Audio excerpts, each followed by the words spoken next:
Hey YouTube. So I had this idea for my Sub2000. One of the things I haven't really liked about it was its inability to carry ammunition on it. So if you're jumping out of bed, you got your boxes on, no pockets, kind of awkward, you know,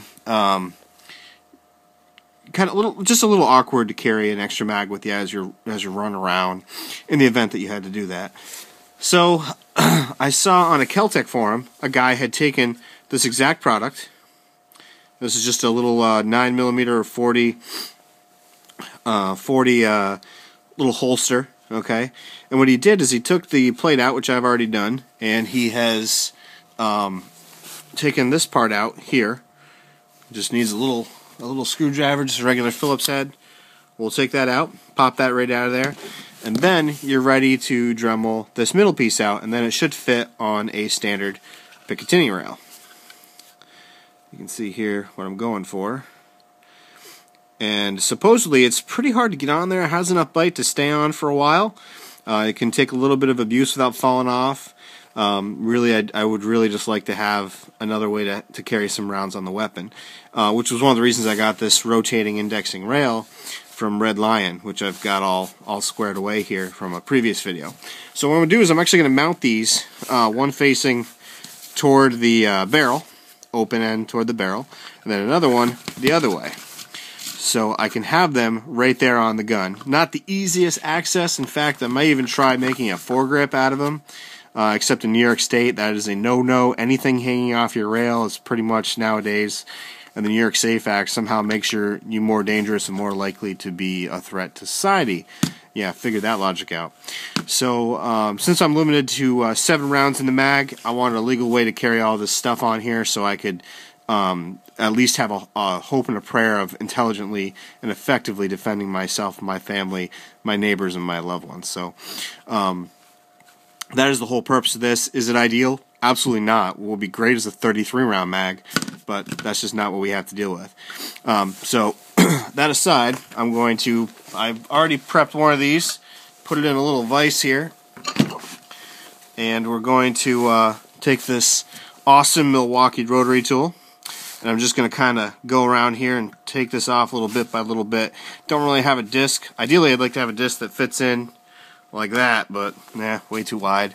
Also on the Kel-Tec forum, they said that I would have to kind of mill out the inside here, right in here a little bit more, which I can scribe out, and that should work. So I'm going to get started on it, and I'll be back in a minute.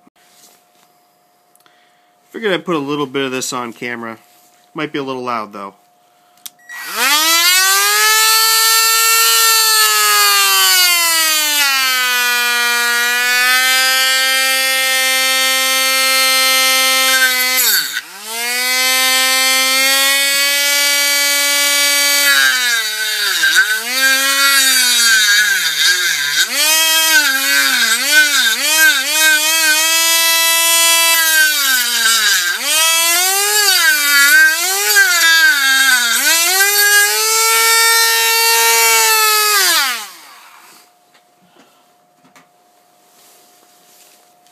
Yeah, don't forget these.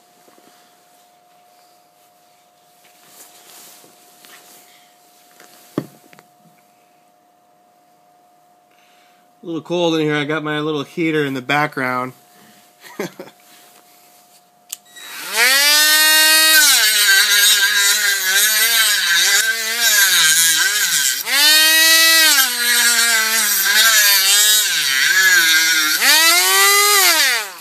So this actually cuts pretty good. I'm going to go off camera for a bit and do a little more of this. Okay, so I grabbed a little chisel, which made this a little easier. Dremel did this in about a minute. Got it pretty smooth. I don't think it's necessary for it to be amazingly smooth. A little recess, took a little too much out here and there on the end, I think. I'm going to smooth it out a little bit more with some a sandpaper wheel on the Dremel, and then I'm going to test fit it real quick and see how much of the inside here and that little groove I have to take out. So I'm going to do that off camera. Alright, so I got it all done. What I did was, after removing this middle piece, oh, can you see that? After removing this middle piece out, right here, I just took the chisel and just kind of scraped down in there and until it was really snug. Then I fit it from the top of the Picatinny rail here and slid it down this way. Got it all the way to the bottom so that I could put the plate on here. And now I'm screwing it down with the screws to put the friction clip in there. So just going to do that like so. I guess I could use a screw gun if I really cared, but one drawback, I just kind of, and you guys watching probably were thinking all along, like, that's not going to work. What the hell is he talking about? Oh, yeah, I screwed that up.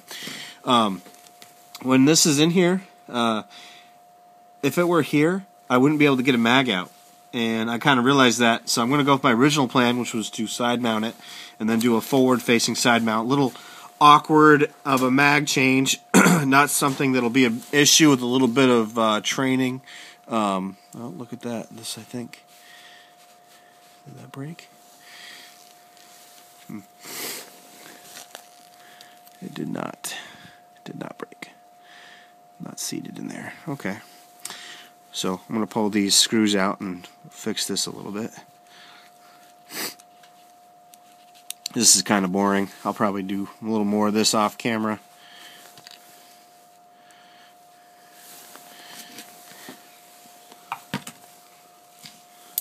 If you don't have one of these, you should definitely get one. These little magnetic trays. They make doing this kind of work pretty easy, and your stuff isn't flying everywhere. If you build an AR, this is essential. So I'm going to finish up this one, this little mag carrier I have. I'm going to finish this guy up, and then I'm going to mount the other one and try to butt it up close. I don't want the, on the end here, if you can see this very well, on the end here, I don't want it sticking this far forward, so I'm going to have to figure out a way to get this clip down in here, inside, in the middle of in the rail. That's going to be a pain in the butt, but I guess I'll figure it out. I'm going to do all that off camera.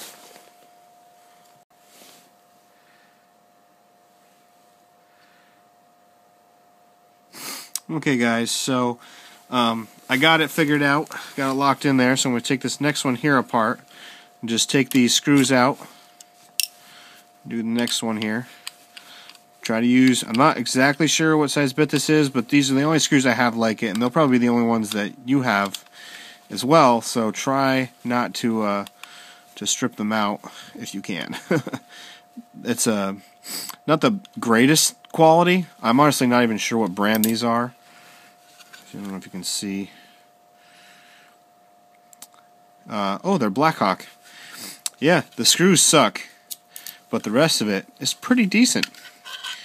Okay, so I got the inside part out. You're going to want to take this out. I think I'm going to mill this out a little bit right here with the Dremel so that I can fit it exactly where I want it on my Picatinny rail. So what I'm going to do now is I'm going to take the Dremel and I'm going to get all this out of here again. So I'm going to do that again off camera. I'll show you a little bit. What I've been doing is I've been putting it in this little vise over here.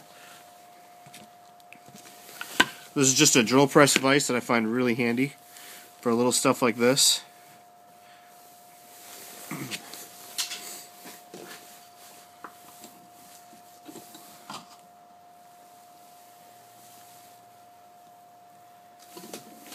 Okay, and definitely want your safety glasses. This Dremel sprays stuff everywhere.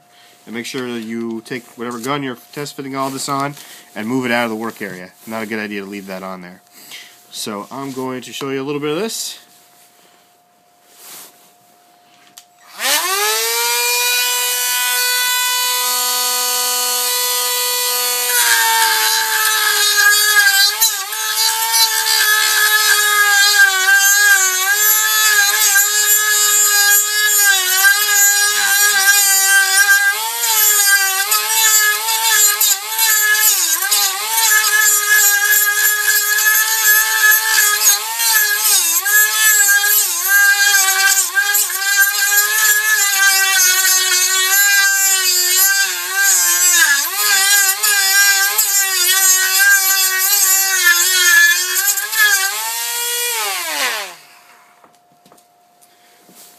Probably can't see that well from there.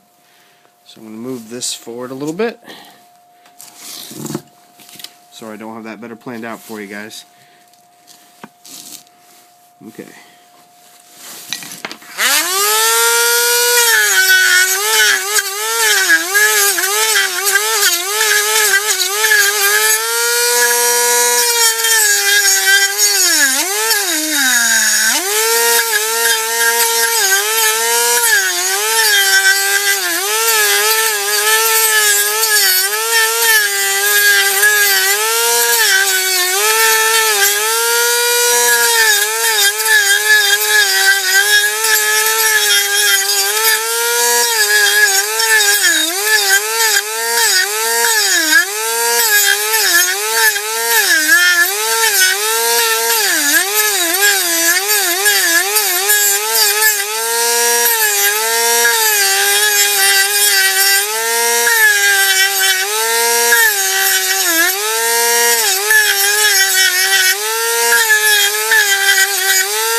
It's almost done, so I'm going to take the chisel to it real quick, see if I can't get some more off.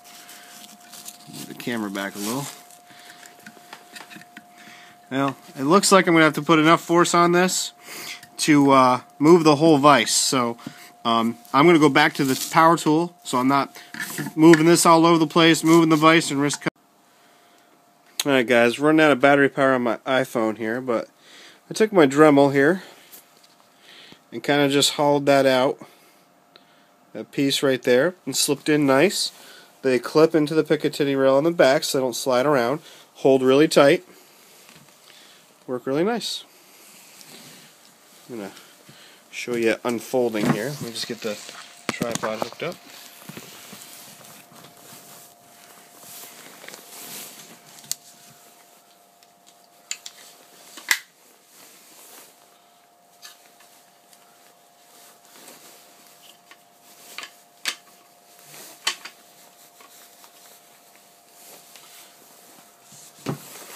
And there it is, all done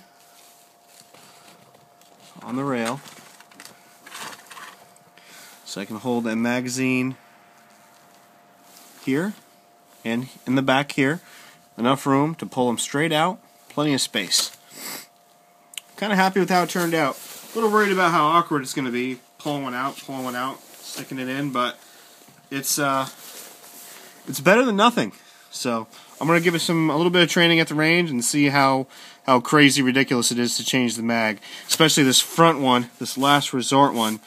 Going to have to try and figure a way to do that without reaching over the muzzle. That would be stupid. So thank you for watching the video of my Blackhawk friction lock mag carriers on my Kel-Tec Sub2000 with the Redline Precision front sight and the R6 rotating indexing rail.